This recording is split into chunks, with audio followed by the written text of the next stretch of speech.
why don't you tell us what's going on at the Louisiana legislature? Well, the big story in the last couple of weeks, as it is every year, is going to be the state budget. And the same story is true this year that we've heard for the last few years, which is there's not nearly enough money to pay for the things that the legislature wants to do. And it's the same story that we've heard year after year. There's not enough money for health care and higher education in particular. So the House last week finished its work on the budget, and in a break with past years, they actually decided to look for a little bit more revenue, and they used this revenue. It's a very complicated package, but to make a long story short, they decided to raise a little bit of revenue and use that to replace some of the one-time money that Governor Jindal had proposed in his budget package. So the budget really doesn't spend any more or very much more than what the governor proposed, but it proposes to spend money and raise money in very different ways.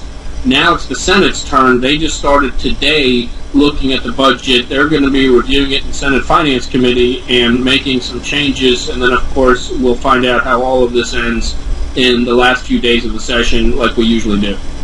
Now, the impact of the additional money for this fiscal year, next fiscal year, I think it's roughly, what, $114 million?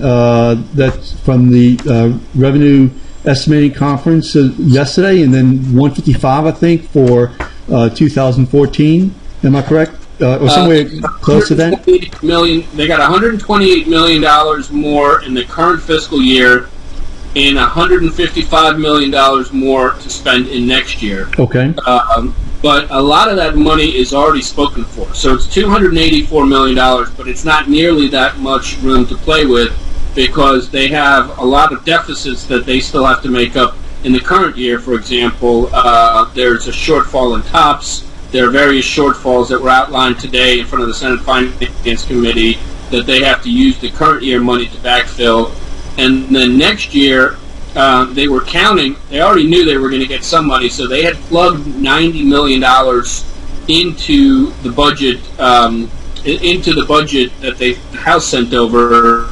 So it's really $65 million. But again, they still have a lot of things that they still need to pay for that they haven't paid for. Probably the biggest thing is the money for the private school vouchers. They're going to need probably $50 million to do that because the Supreme Court last week said that the way Governor Jindal wanted to fund this through the MFP is unconstitutional. So now they have to rework the MFP and they have to find $50 million to pay for these 8,000 kids who are going to be taking state dollars to go attend private schools around the state. And then again, you have 5 different revenue-raising bills that have to pass in order for all of this to work. And then the other big piece of this, which is really kind of a mystery at this point, is this tax amnesty program. What the House did, they originally tried to raise over $300 million in revenue. The governor, as you saw last week, came out very much against this, so they reworked the plan. They took out a lot of the revenue increases, and they said, we're going to find $200 million from a tax amnesty program. But the testimony we heard today is that it's kind of unlikely that all of this money is going to end up turning up. That this is money that you can't really count on. Yeah, and so there are a lot of moving parts still in this budget. The Senate is just beginning its work, and it's very tough to tell